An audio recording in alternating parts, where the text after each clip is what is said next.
માત્ર ભારતીય જનતા પાર્ટી અને કોંગ્રેસ જ નહીં, આમ આદમી પાર્ટીની અંદર પણ અંદર ખૂબ ડખા ચાલી રહ્યા છે.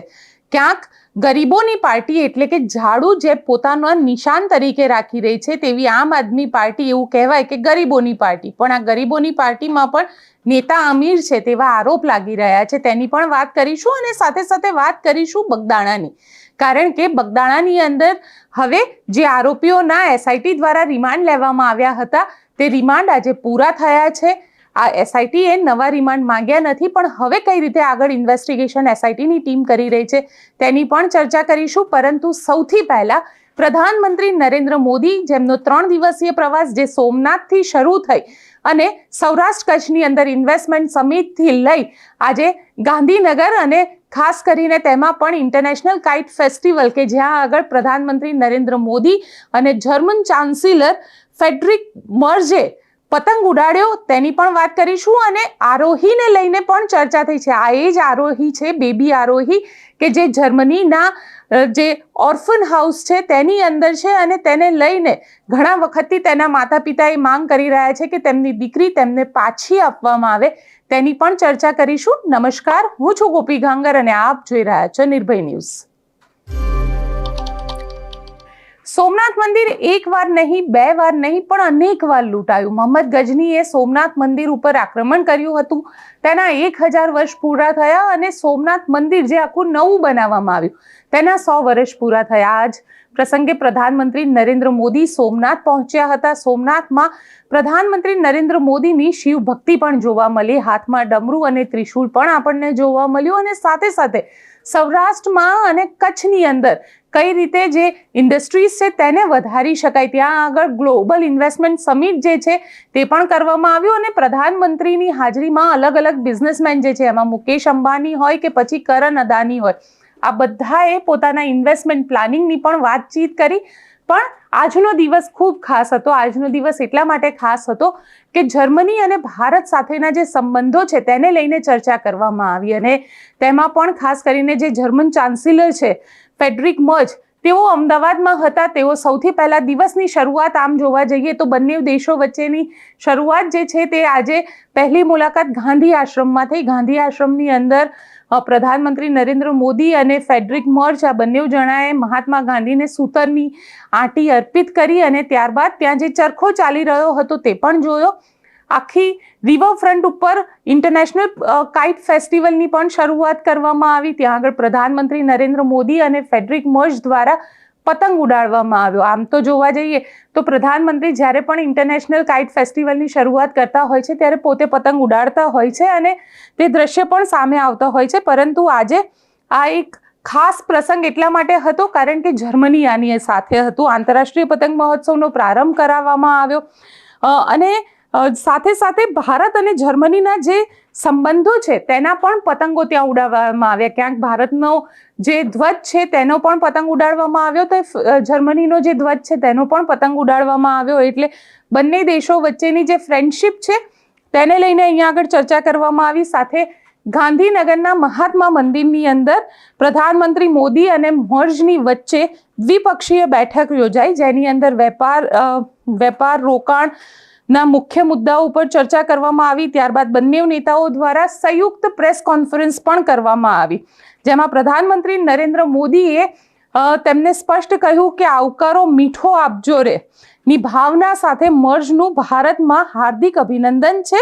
અને ભારત જર્મનીની દ્વિપક્ષીય વેપાર 4.50 લાખ કરોડ ને પાર થઈ ગયું છે. એટલે ઇન્ડિયા જર્મની સેન્ટર ઓફ એક્સલન્સની સ્થાપના થશે. ભારત અને જર્મની વચ્ચે જે દ્વિપક્ષીય વાર્તા થઈ છે તેની અંદર એક મહત્વપૂર્ણ મુદ્દા ઉપર પણ ચર્ચા થઈ છે અને આ મુદ્દો છે અરિહા શાહનો. કારણ કે અરિહા શાહ જેના માતા પિતા જર્મનીમાં રહેતા હતા, તે જર્મનીમાં જન્મી હતી અને ખૂબ નાની ઉંમર એટલે કે લગભગ 9 મહિનાની હતી તે વખતે તે અચાનક પડી ગઈ હતી અને તેના જ કારણે તેને હોસ્પિટલમાં ભરતી કરવામાં આવી હતી. ત્યાં આગળ હોસ્પિટલ મેનેજમેન્ટે એવો રિપોર્ટ આપ્યો હતો કે તેના માતા પિતા તેનું ધ્યાન નથી રાખી શકતા, એટલા માટે થઈ અને એ બાળકીને ફોસ્ટર હાઉસમાં મોકલી દેવામાં આવી હતી. ફોસ્ટર હાઉસ એટલે કે એવી જગ્યા કે જ્યાં આગળ સરકાર બાળકની ટેક કેર કરે છે, માતા પિતાને મળવા દે છે, પરંતુ બાળકની જે કસ્ટડી હોય છે એ સરકાર પાસે રહે છે. ત્યારબાદ એના જે માતા પિતા હતા તેઓ ઇન્ડિયા પાછા આવી ગયા હતા, અમદાવાદથી એ લોકો આવે છે અને તેમના દ્વારા એક આખું કેમ્પેનિંગ કરવામાં આવ્યું હતું, જેમાં અરીહાને બચાવવા માટે સતત એ કેમ્પેનિંગ ચાલી રહ્યું હતું. પ્રધાનમંત્રી નરેન્દ્ર મોદી, વિદેશ મંત્રી એસ જયશંકર, બધાને પત્ર લખવામાં આવ્યો હતો. ઘણું બધું કમ્યુનિકેશન જર્મની સાથે પણ ભારત સરકાર દ્વારા કરવામાં આવ્યું હતું. હવે આ કેસની અંદર જ્યારે જર્મન ચાન્સેલર અહીંયા આગળ પહોંચ્યા હતા ત્યારે દ્વિપક્ષીય જે વાર્તા થઈ તે વાતચીતની અંદર તેમને આ મુદ્દાની પણ ચર્ચા કરવામાં આવી. ખુદ પ્રધાનમંત્રી નરેન્દ્ર મોદીએ જર્મન ચાન્સેલર સાથે અરીહાની વાત કરી. આમ તો જોવા જઈએ તો અરીહા અત્યારે લગભગ 4-4.5 વર્ષથી ફોસ્ટર હાઉસમાં રહી રહી છે, એટલે 5 વર્ષની આજુબાજુની થઈ ગઈ છે અને અરીહાને લઈ અને સતત જે એના માતા પિતા છે તેઓ ચિંતા પણ વ્યક્ત કરે છે. તેની માતા સાથે વાતચીત કરવામાં આવી. તેની માતાએ શું કહ્યું અને પછી સાંભળીએ કે આખા મામલે અરીહા ભારત પાછી આવશે કે નહીં. જે આપણા વિદેશ સચિવ છે વિક્રમ મિશ્રી, એમના દ્વારા શું કહેવામાં આવ્યું તે પણ સાંભળીએ. નમસ્તે, હું કિંજલ શાહ, અરીહા શાહની માસી. અરીહા શાહ 4.5 વર્ષની એક નાની બાળકી છે જે અત્યારે જર્મનીમાં છે. છેલ્લા 4.5 વર્ષથી ચાઇલ્ડ સર્વિસીસે અરીહાની કસ્ટડી લઈ લીધી છે, કારણ કે એમને એક મિસઅન્ડરસ્ટેન્ડિંગ થઈ હતી પેરેન્ટ્સની સાથે કે એ લોકોને મોટા નહીં કરી શકે, એમના ઉછેરવામાં એ કેપેબલ નથી અને થોડાક એલિગેશન્સ બી લગાડ્યા હતા પેરેન્ટ્સ ઉપર. પણ જે થોડાક જ મહિનામાં એ એલિગેશન્સ બધા જ ક્લીન થઈ ગયા છે અને જે એમને એલિગેશન્સનો સિવિલ કેસ શરૂ કર્યો હતો એ વિધાઉટ એની ચાર્જીસ ક્લોઝ થઈ ગયો છે. તો ત્યાંની જ ગવર્મેન્ટ, જર્મનીની ગવર્મેન્ટ, જર્મનીના જજ, એ જ લોકોએ આ કેસ ક્લોઝ કરી દીધો છે. તો અત્યારે નથી પેરેન્ટ્સ ઉપર કોઈ એલિગેશન્સ, નથી નાની બાળકીનો કોઈ ગુનો, તો પછી એ શું કામે અત્યારે ત્યાં સફર કરે છે? આજે અરીહા એક જર્મનીના નાનકડા ગામડામાં રહે છે જ્યાં એને ખાલી ને ખાલી જર્મન ભાષા શીખવાડવામાં આવે છે. ગુજરાતી, હિન્દી, ઇનફેક્ટ ઇંગ્લિશ પણ એને શીખવાડવામાં નથી આવતું. એ એક આઇસોલેટેડ અલગ લાઈફ જીવે છે જે એ બિલકુલ ડિઝર્વ નથી કરતી. અમે આખો પરિવાર છીએ એનો, ખાલી અમે જ નહીં આખો દેશ એને લાવવા માટે પુકારી રહ્યો છે. અરીહા એક નાનીકડી બાળકી છે તો જે 4.5 વર્ષમાં 5 ઘર બદલી ચૂકી છે, કારણ કે એનું ફોસ્ટર કેર જે છે એ ઘડીએ ઘડીએ ચેન્જ કરે છે. ત્યાંના લોકો, અલગ લોકો સાથે રહેવાનું, અલગ જગ્યામાં રહેવાનું એક નાની બાળકીના મગજ ઉપર કેવો અસર કરી શકે, એ કોને જઈને કહેશે? તો એ નથી બોલી શકતી, કારણ કે ત્યાં એનું કોઈ સાંભળવા વાળું નથી. તો એની જગ્યાએ આજે આપણે બધા બોલીએ અને જર્મનીની ગવર્મેન્ટ અને ઇન્ડિયન ગવર્મેન્ટને રિક્વેસ્ટ કરીએ. આ બે બહુ મોટા દેશ છે અને આ બેના જ્યારે મોટા મંત્રીઓ સાથે મીટિંગ કરવાના છે આવતીકાલે અહેમદાબાદમાં, તો ત્યારે આપણે એક આશા છે, એક ઉમ્મીદ છે કે બે ગવર્મેન્ટ ખાલી એક બિઝનેસ અને ટેકનોલોજીના ઉપર વાત નહીં કરે, પણ એક નાની બાળકી જેનો કોઈ ગુનો નથી, જેનો પૂરો હક છે એ ઇન્ડિયામાં આવવાનો, કારણ કે એ ઇન્ડિયન સિટીઝન છે, તો એને ઇન્ડિયા પરત કેવી રીતે લાવવી એના ઉપર એ લોકો ચર્ચા કરે અને કાર્યવાહી શરૂ કરે. આ આપણે ખાલી એક રિક્વેસ્ટ આપણે કહીએ છીએ એટલે એમને કરવાનું નથી કહેતા, પણ આ એક UNCRC એક એક્ટ છે જેમાં ઇન્ડિયા અને જર્મની બે સિગ્નેટરી છે. તો અમે આશા કરીએ છીએ કે આ રૂલનો બેમાંથી કોઈ દેશ ઉલ્લંઘન નહીં કરે અને બે મળીને આપણી નાની બાળકી અરીહા શાહને સારી લાઈફ દેવા માટે, એક સ્ટેબલ લાઈફ દેવા માટે, એની સાંસ્કૃતિક, એનું કલ્ચરલ બધા જ રાઇટ્સ પ્રિઝર્વ કરવા માટે મહેનત કરશે. ત્યાં જર્મનીમાં એના કલ્ચરલ રાઇટ્સ પ્રિઝર્વ નથી થઈ શકતા, કારણ કે ત્યાં એક જર્મન પરિવાર સાથે રહી છે. એના માટે આપણી ગવર્મેન્ટ, ભારત સરકારને રિક્વેસ્ટ છે અને એ સક્ષમ પણ છે. તો અમને આ રિક્વેસ્ટ છે ભારત સરકારને કે એમનું જર્મન સરકારને વાત કરે અને એમની જે બી સક્ષમતા છે એ પ્રૂવ કરે કે અમે ભારત લાવવા અને અરીહા શાહને રાખવા માટે સક્ષમ છીએ અને એક ભારતમાં ઇન્ડિયન પરિવારમાં સોંપે, જ્યાં એને એક સ્ટેબલ લાઈફ મળે, જેને કલ્ચરલ રાઇટ્સ પ્રિઝર્વ થાય. એક નાની બાળકીનું જે છે એનું બચપન ખોવાઈ ગયું છે, એક એનું બચપન સારું મળે, એને લાઈફ સારી મળે. અને એના માટે અમે બધાને હાથ જોડીને રિક્વેસ્ટ છે કે તમે ભેગા મળી અને આ બે ગવર્મેન્ટ, બે સરકારને રિક્વેસ્ટ કરીએ કે તમે આ એક માનવતાની દ્રષ્ટિએ આ બાળકીને પાછી લાવો. तो मेरे विचार में सबसे पहले आप में से कई मित्रों ने बेबी अरेहा का जो मामला है उसके बारे में प्रश्न पूछे हैं और जाहिर है कि ये एक बहुत ही संवेदनशील विषय है। इसको लेके काफी समय से जर्मन सरकार के साथ जर्मनी की जितनी भी अथॉरिटीज हैं यहाँ दिल्ली में उनके राजदूतावास के साथ और बर्लिन में जर्मन सरकार के साथ और उनकी सभी जो एजेंसीज हैं जो इससे जुड़ी हुई हैं उनके साथ हमारी बातचीत चल रही है। जैसा कि आपको ध्यान है ये मामला एक तरह से एक समय पे लीगल मामला था, लेकिन हमारा मानना है कि ये मामला अंततः एक ह्यूमैनिटेरियन इश्यूज को ध्यान में रखते हुए ये इस तरह से इसको अप्रोच किया जाना चाहिए। जो परिवार की व्यथा है, जो उनकी मुश्किलें हैं, मैं ये तो नहीं कह सकता कि हम उनको समझते हैं क्योंकि सिर्फ वही उसको अच्छी तरह से समझ सकते हैं, लेकिन हमें पूरी जानकारी है इसके बारे में और हर समय पे जितना हमसे बन पड़ रहा है हम उनकी मदद करने की कोशिश कर रहे हैं। ये भी कोशिश कर रहे हैं कि बेबी अरेहा को जितनी उसकी परवरिश एक तरह से एक भारतीय माहौल में हो सके, चाहे वो भारतीय लोगों के साथ उठना बैठना हो, भारतीय त्योहार जो वहां जर्मनी में मनाए जा रहे हो वहां पे वो आके उनमें भाग ले सके और उसे हिंदी सीखने का इंतजाम करना, इन सभी चीजों पे हमारी कोशिश चल रही है। कुछ और चीजों को लेके भी अभी हाल ही में हमने कोशिश की है। मैं अभी इस समय पे उसमें ज्यादा डिटेल में नहीं जाना चाहता, लेकिन आप सबको ये आश्वासन देना चाहता हूं कि हम जर्मन सरकार के साथ प्रतिबद्ध हैं इसको पूरी तरह से और हर स्टेज पे इसके बारे में बात करने का। और हाँ, प्रधानमंत्री जी ने भी इसके बारे में चांसलर मर्ज से इस चीज का जिक्र किया। तो हम इसके साथ इस इशू को लेके जर्मन सरकार के साथ इसको फॉलो अप करते रहेंगे और हमेशा हर कदम पे हम परिवार के साथ रहेंगे। ये आप मान के चलिए कि हम इस इशू को, जो हमारे बाकी इश्यूज हैं, बाकी मुद्दे हैं जो जर्मनी के साथ हमारे रिश्ते हैं, उनसे अलग हट के नहीं देखते। ये इसकी भी उतनी ही प्रायोरिटी है जितनी बाकी इश्यूज की प्रायोरिटी है। और मेरे साथ मेरे साथी बैठे हुए हैं एडिशनल सेक्रेटरी यूरोप, जो काफी फ्रीक्वेंटली इनकी परिवार से बात होती है और जब भी उनका यहाँ पे आना होता है उनसे मुलाकात होती है और जो कुछ हम कर सकते हैं हम अपनी तरफ से करने की कोशिश कर रहे हैं और आपको समय समय पे हम अपडेट करते रहेंगे इसके बारे में।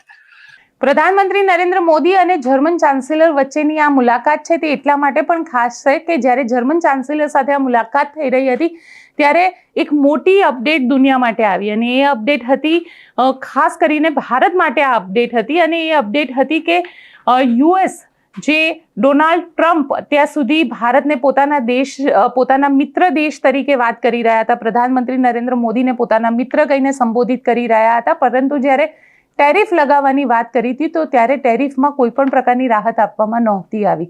હવે યુએસ એમ્બેસેડર દ્વારા નિવેદન આપવામાં આવ્યું કે પ્રધાનમંત્રી નરેન્દ્ર મોદી સાથે ટ્રમ્પ વાતચીત કરશે, ટેરિફના મુદ્દા ઉપર ચર્ચા કરવામાં આવશે અને સાથે સાથે જે ડોનાલ્ડ ટ્રમ્પ છે તેઓ પણ ભારત આવતા વર્ષે એટલે આ વર્ષની અંદર ભારત આવી શકે છે તે પ્રકારના સંકેત પણ આપ્યા. એટલે ક્યાંક એવું કહી શકાય કે આંતરરાષ્ટ્રીય સ્તર ઉપર જ્યાં આગળ ડોનાલ્ડ ટ્રમ્પ અત્યારે એકલા હાથે રાજ કરી રહ્યા છે, વેનેઝુએલાની અંદર પણ અટેક કરીને ત્યાંના જે રાષ્ટ્રપતિ છે તેમને કિડનેપ કરવામાં આવ્યા અને ત્યારબાદ ત્યાં આગળ પણ પોતાનું શાસન જમાવી રહ્યા છે. ઈરાન ઇરાકની જે સિચ્યુએશન છે તે પણ આપણે બધા જાણી રહ્યા છે. તેવામાં આ આંતરરાષ્ટ્રીય સંબંધો ખૂબ ભારત માટે મહત્વ રાખી રહ્યા છે. હવે વાત કરી લઈએ બગદાણાની. બગદાણાના એ 8 આરોપી જેમને નવનીતભાઈ ઉપર હુમલો કર્યો હતો અને નવનીત બાલધિયાને ખૂબ મારવામાં આવ્યો હતો. ત્યારબાદ જે એફઆઈઆર થઈ અને એફઆઈઆર થયા બાદ જે આરોપ લાગ્યા હતા તે આરોપ જયરાજ આહિર ઉપર લગાવવામાં આવ્યા હતા, જે માયાભાઈ આહિરનો દીકરો છે. પરંતુ આખા મામલે કોળી સમાજ મેદાનમાં આવ્યો હતો અને કોળી સમાજ મેદાનમાં આવ્યા બાદ આખા મામલામાં એસઆઈટીની રચના કરવામાં આવી હતી. જે પોલીસ ઇન્વેસ્ટિગેશન કરી રહ્યું હતું ત્યારે 4 આરોપીઓના રિમાન્ડ લેવામાં આવ્યા હતા. ત્યારબાદ તેમને જેલમાં મોકલી દેવામાં આવ્યા હતા. એસઆઈટીની ટીમે ઇન્વેસ્ટિગેશન શરૂ કર્યું તો સૌથી પહેલા 8 આરોપીઓના રિમાન્ડ લેવામાં આવ્યા હતા. 3 દિવસના રિમાન્ડ લેવામાં આવ્યા હતા, જેમાં આરોપીઓ સાથે પૂછપરછ કરવાની વાત કરવામાં આવી હતી. 120ની જે કલમ હતી તેને પણ ઉમેરવામાં આવી હતી, એટલે કે ષડયંત્રની કલમ ઉમેરવામાં આવી હતી. આજે એ 8 આરોપીઓના રિમાન્ડ પૂરા થાય છે અને રિમાન્ડ પૂરા થયા બાદ આ 8 આરોપીઓને ફરીથી ભાવનગરની સેન્ટ્રલ જેલમાં મોકલી દેવામાં આવે છે. એસઆઈટી અહીંયા ફર્ધર રિમાન્ડ નથી માંગ્યા. પણ આપને જણાવી દઈએ કે હવે એસઆઈટીનો જે મુખ્ય ઇન્વેસ્ટિગેશનના મુદ્દા હશે તે ટેકનિકલ ઇન્વેસ્ટિગેશન હશે. ટેકનિકલ ઇન્વેસ્ટિગેશન એટલે કે અત્યાર સુધી જે આરોપીઓ પકડાયા છે તેમાંથી પોલીસને 4 થી 5 મોબાઈલ રિકવર થયા છે. એટલે 4 થી 5 જે આરોપીઓના મોબાઈલ મળ્યા છે તેની ઇન્વેસ્ટિગેશન કરવામાં આવશે, તેને એફએસએલમાં મોકલવામાં આવશે. સાથે સાથે એ મોબાઈલના જે ડેટા છે એ મોબાઈલનો ડેટા પણ રિકવર કરવામાં આવશે અને મોબાઈલના સિગ્નલ પણ રિકવર કરવામાં આવશે. એટલે કે જે ટેકનિકલ થતા હોય કે જે વ્યક્તિ માનો કે બગદાણામાં ઊભો છે તો એનું જે ટાવર નેટવર્ક આવતું હોય તે ટાવર નેટવર્ક પણ અહીંયા આગળ લેવામાં આવશે અને એ વખતે એને કોની સાથે વાતચીત કરી રહ્યો હતો અથવા તો એને કોઈને ફોન કર્યો હતો કે નહોતો કર્યો હતો તો કયા નંબર પર કર્યો હતો, એ જે વ્યક્તિને ફોન કરવામાં આવ્યો તો તેનું ટેકનિકલી કયા ટાવરમાં નેટવર્ક હતું, આ બધી જ વસ્તુને હવે ક્રોસ ચેક કરવામાં આવશે. સાથે સાથે એ પણ ક્રોસ ચેક કરવામાં આવશે કે જો વોટ્સઅપ ઉપર ફોન કરવામાં આવ્યો છે, કારણ કે વિડીયો કોલ કરવાનો આરોપ જે છે નવનીતભાઈ દ્વારા લગાડવામાં આવ્યો કે એક વિડીયો બનાવવામાં આવ્યો હતો, કોકને વિડીયો કોલ કરીને બતાડવામાં પણ આવતું હતું. કારણ કે જે વિડીયો હતો એ વિડીયો તો સામે આવ્યો અને વિડીયો સામે આવ્યા બાદ આને લઈને ઘણા બધા સવાલો ઊભા થયા. પણ જે વિડીયો કોલ કરવામાં આવ્યો હતો તે વિડીયો કોલ કોને કરવામાં આવ્યો હતો? કારણ કે આખા મામલે જે રીતની ઘટનાઓ સામે આવી છે તેને લઈને ઘણા બધા સવાલ કોળી સમાજ દ્વારા ઊભા કરવામાં આવ્યા છે. કોળી સમાજે પેરેલલ ઇન્વેસ્ટિગેશનની શરૂઆત કરી છે. પોતાની એક આખી લીગલ ટીમ અહીંયા આગળ બનાવી છે અને આ લીગલ ટીમ જે છે એ પેરેલલ ઇન્વેસ્ટિગેશન કરી રહી છે. કારણ કે ક્યાંક ને ક્યાંક એસઆઈટીની ટીમ ઉપર હવે વિશ્વાસ નથી રહ્યો. જો સામાન્ય માણસ હોય અને સામાન્ય માણસને ન્યાય જોઈતો હોય તો કદાચ એને ન્યાય ન પણ મળે. કારણ કે અહીંયા તો કોળી સમાજ મેદાનમાં આવ્યો ત્યારે જઈને પોલીસે એફઆઈઆર પણ બદલી, 120(b) જે કલમ છે તે પણ ઉમેરી અને એસઆઈટી હવે ઇન્વેસ્ટિગેશન કરી રહી છે. તો સામાન્ય માણસનું શું થાય? જે કોળી સમાજની આખી લીગલ ટીમ છે એ ઘટના સ્થળ ઉપર પહોંચી હતી અને ઘટના સ્થળ ઉપર પહોંચ્યા બાદ તે લોકોનું શું કહેવું છે તે સાંભળી લઈએ. ઉંમર કેટલી છે? ઉંમર છે 40 વર્ષ. શું કામ કરો છો? ખેતીવાડી.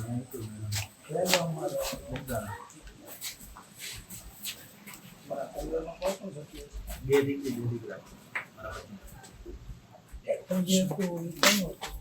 મારું આવી કોની કરી આવી કેટલા હિસ્સા હોય? એ મારા ચામડા છોડે. શું નામ છે છોકરાનું? મોની. ચાવી કર્યા પછી તમારી પર સીધો મોની ફોન આવ્યો? થોડી વાર કેટલી વારમાં ગયા? પછી એનો ફોન આવ્યો ને બાઈક ચાવી આંચકી જતા ગયા. પછી તમે આવ્યા પછી શું કર્યું? ટ્રેક્ટરે ગયો ત્યારે ટ્રેક્ટરે આવ્યા પછી તમે શું કર્યું? છોકરાને પૂછ્યું, મેં કીધું કે કોઈ કીધું કે ભાઈ તમારું કઈ રીતે ટ્રેક્ટર હાલે છે? રોયલ્ટીમાં એ વખત રોયલ્ટીને એવું પૂછ્યું. રોયલ્ટી ખોટા અધિકારી તરીકે નામ આપીને રોયલ્ટી પ્રમાણે લેવી ગયા. ઈ બાને ચાવી કાઢી, બાકી બીજો હતો ત્યારે નહોતો. પછી શું થયું?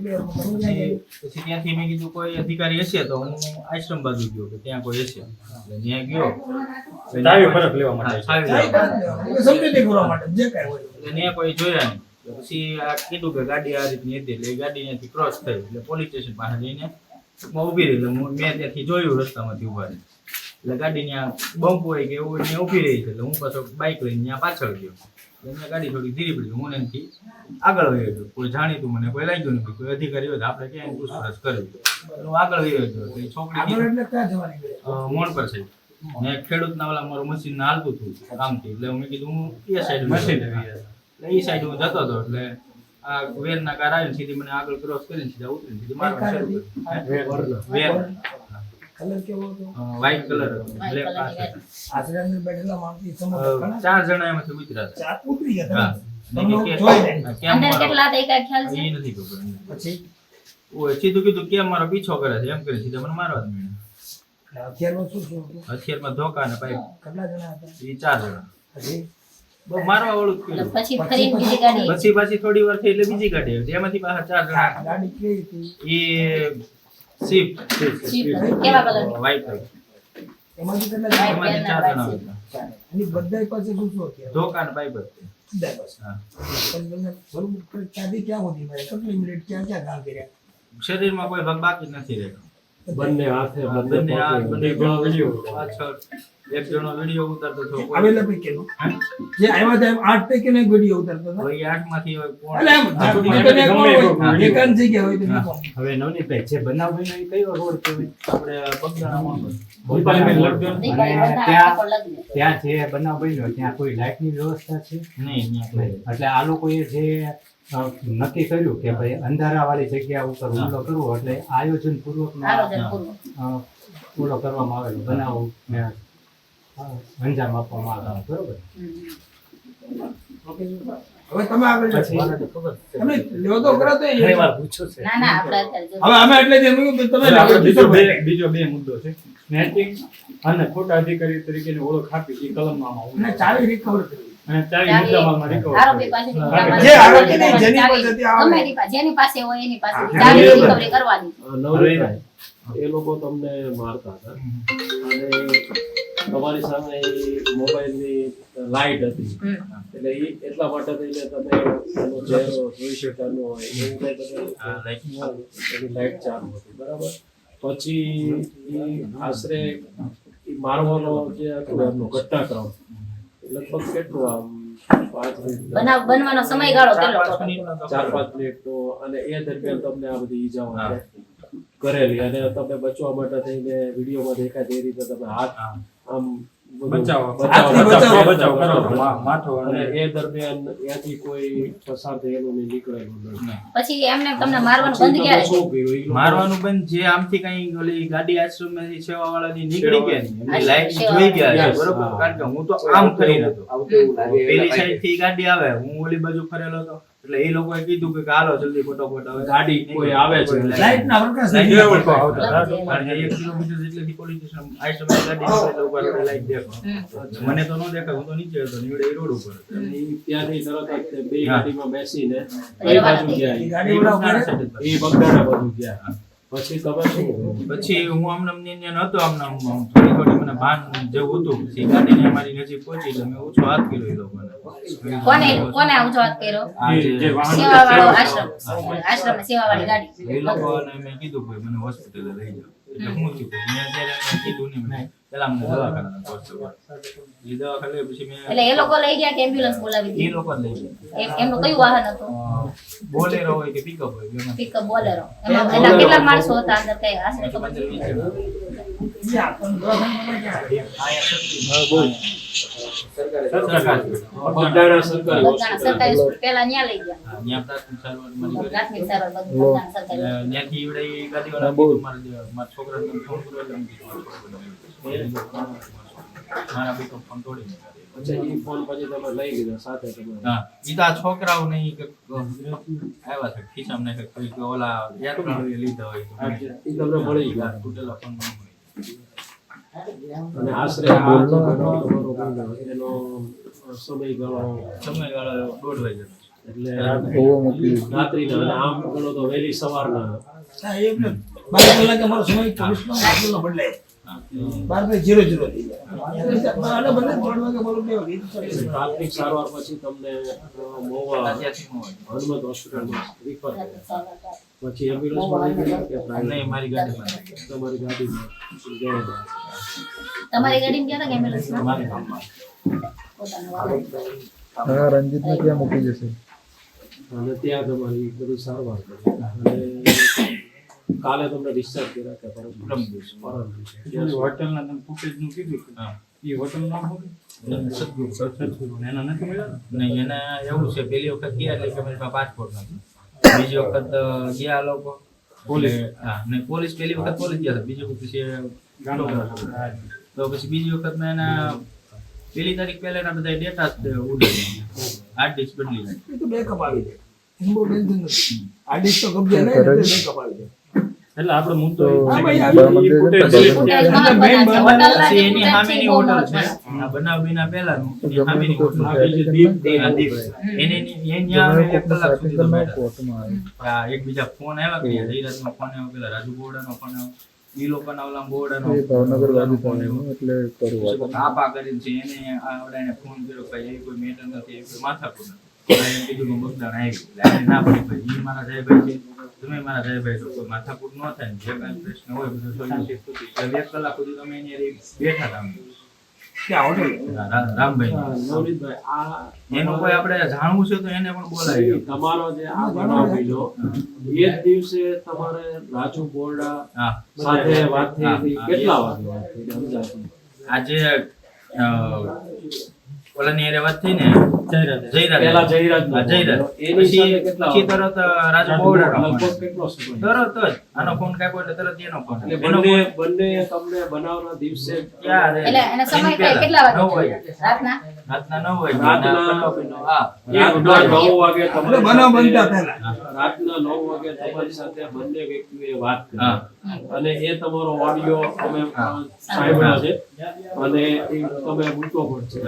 એ પ્રમાણે તમારે વાત થઈ અને વાત થયા પછી તરત જ તે આ ટ્રેક્ટરની ચાવી વાળો બનાવ્યો અને તરત જ તમારી સાથેનો આ નહીં, બનાવ્યો. આ વાત થઈ પછી અમે આ બધી મેટર સુલઝાવવા માટે ટૂંકમાં વાતચીત કરવા માટે અમે 1 કલાક 2 કલાક બેઠા ક્યાં બેઠા? રામભાઈના હોટલે. જી જી કોની હોટલે રામભાઈ કોળી સમાજના નેતાઓને તો આપણે સાંભળી લીધા અને હવે કોળી સમાજ એકઠા થવાની પણ વાત કરી રહી છે. કોળી સમાજ કહે છે કે અમે 1 લાખથી વધારે કોળી ભેગા થઈશું, એક મહાસંમેલનનું આયોજન કરીશું જો નવનીતભાઈને ન્યાય નહીં મળે તો. પણ ક્યાંક ને ક્યાંક સમાજ દ્વારા જે પ્રેશર ક્રિએટ કરવામાં આવી રહ્યું છે, આમ જોવા જઈએ તો એક સામાન્ય માણસને માટે ખૂબ સારું કહી શકાય કે સમાજ તેની સાથે છે અને સમાજ તેની સાથે હશે તો એ દબાણમાં તો સરકાર જે છે એ ઇન્વેસ્ટિગેશન કરશે. પણ જ્યારે સમાજ નાનો હોય ત્યારે શું? આ સવાલ પણ લોકો ઊભા કરી રહ્યા છે કારણ કે સામાન્ય માણસને જો તેની સાથે કંઈ પણ થતું હોય છે ત્યારે અને જો સમાજ સામે ન આવે તો એનો મતલબ તો સીધો એ જ થાય છે કે એને ન્યાય માટેની આશા છોડી દેવાની. કારણ કે જે રીતે નવનીતભાઈના કેસની અંદર થયું કે કોળી સમાજના નેતાઓ સામે આવ્યા, કોળી સમાજ તેમને મળવા માટે ગયો, ત્યારબાદ એક પ્રેશર ક્રિએટ થયું અને એસઆઈટી આની અંદર બનાવવામાં આવી. બધા જ ધારાસભ્યો, બધા જ સાંસદો ભેગા થયા, મુખ્યમંત્રીને રજૂઆત કરી, ત્યારે આ ઘટનાની અંદર એસઆઈટી બની. પણ જો સામાન્ય પરિવારમાંથી કોઈ વ્યક્તિ આવતું હોય અને જેના સમાજનું વોટ શેર પણ ઓછો હોય તો એ વ્યક્તિને કઈ રીતે ન્યાય મળશે? એ સવાલ ખરેખર હવે મને થઈ રહ્યો છે કારણ કે જો આવી જ રીતે ચાલતું રહ્યું તો એક તરફ સમાજવાદ ચાલી રહ્યો છે, સમાજવાદનું રાજકારણ થઈ રહ્યું છે ને રાજકારણમાં પોતાના વર્ચસ્વની વાત જે છે તે અહીંયા આગળ કરવામાં આવી રહી છે. ખેર, આ તો રાજકારણ અને સમાજકારણની વાત છે, પણ વાત કરવી છે આમ આદમી પાર્ટીની કારણ કે આમ આદમી પાર્ટીમાં હજી સત્તામાં પણ નથી આવી, સત્તામાં આવવાના સપના જોઈ રહી છે. એ પહેલાં જ અંદર ડખા શરૂ થઈ ગયા છે. શું છે આ ડખા તેની વાત કરીએ કારણ કે મોરબીની અંદર ગઈકાલે આમ આદમી પાર્ટીની એક સભા હતી.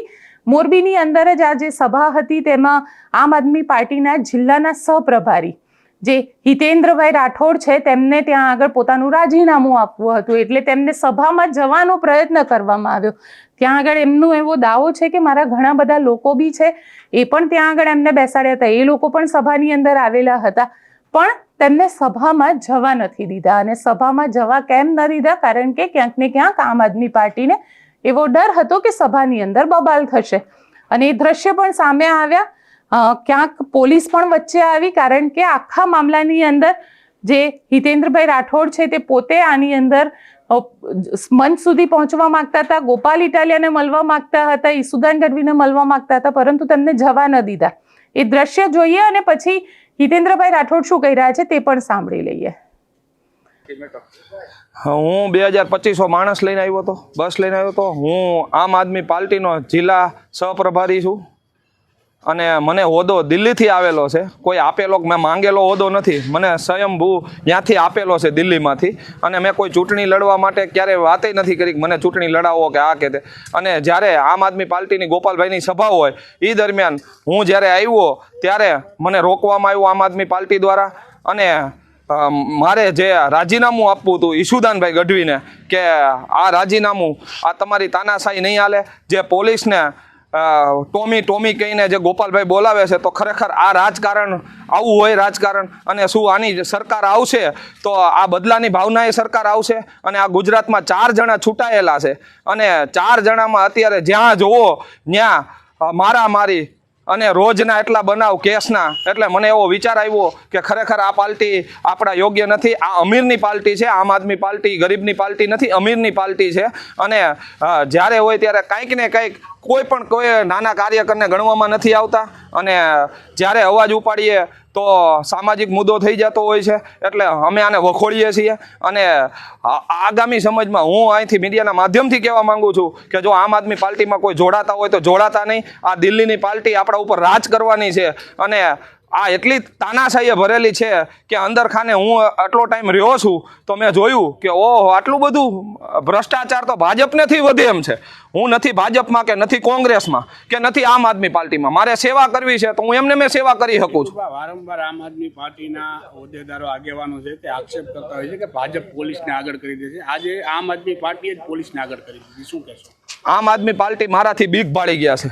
કેમ કે એને ખબર છે કે આજ એક ગુજરાતની એ આખી આમ આદમી પાર્ટીને ભારે પડે એવો વ્યક્તિ છે. એટલે મને રોકવામાં આવ્યો છે. જો મને સ્ટેજ ઉપર જવા દીધો હોત તો આજ આખી ગુજરાતની પોલીસને ખબર પડે કે એના માટે લડવા વાળો વ્યક્તિ એક હિતુબાદ છે.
તમે વિરોધ કરવા આવ્યા હોય તો 2 જ વસ્તુનો જવાબ આપો. અત્યાર સુધી તમે આમ આદમી પાર્ટીમાં હતા કે નહીં કાર્યકર? મેં ખુદે તમને કાંઈ કામ કરતા જોયેલા છે. તમારી પર્સનલ ગમે એ મેટર હોય એનો સાંભળો. અત્યારે તમે આવ્યા ત્યારે તમારો મુદ્દો એ હતો કે હું આમ આદમી પાર્ટીનો કાર્યકર્તા છું અને મારે એનો પ્રશ્ન કરવા છે.